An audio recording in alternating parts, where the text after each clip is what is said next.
It was a warm day, one of those bright days when the sun shines, but you still feel restless.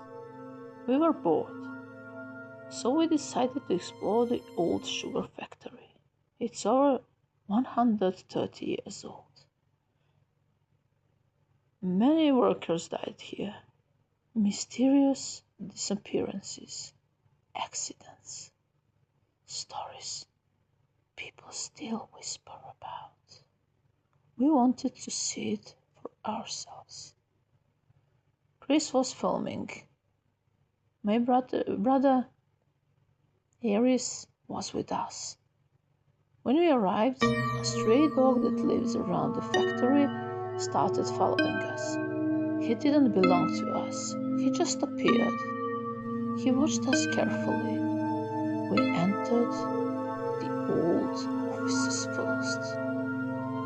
And that's when something strange happened. Some of the computers were all old, dusty, inside an abandoned building with no electricity. But the screens were glowing.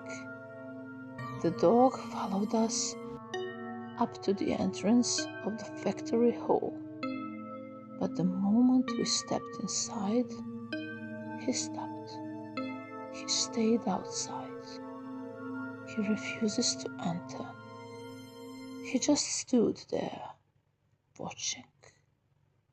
We went anyway, through a broken metal door, into the massive industrial hall.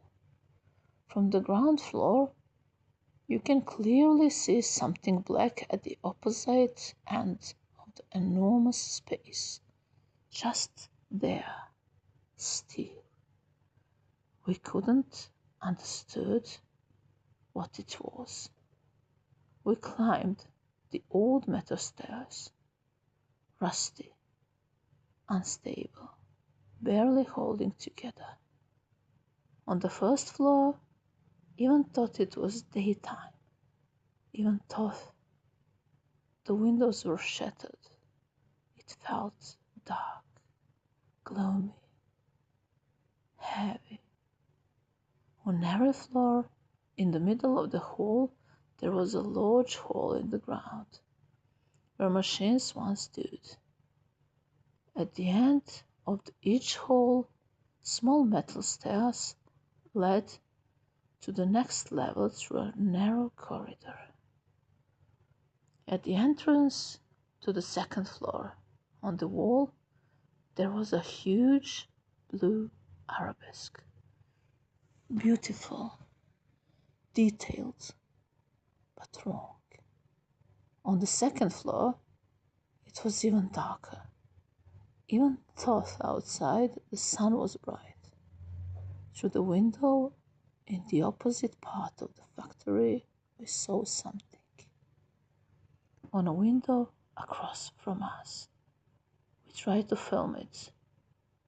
It looked like someone was walking there, dragging footsteps, slow, heavy. Every time Chris commented on something strange, it felt like something pulled her, like something in there was trying to stop her, trying to hold her back. Then we reached the third floor, and it didn't feel like part of this world anymore. The graffiti, the murals, they looked like symbols of a sect, disturbing, violent, unnatural. And then we heard sobbing, soft at first, then louder, closer.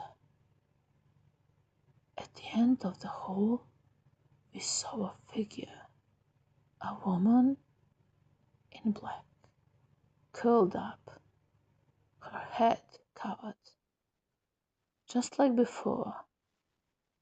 Slowly she lifted her head. There was no face, no mouth, no eyes. She rose from the sitting position, but she didn't stand. She levitated. We tried to run. Chris was still filming.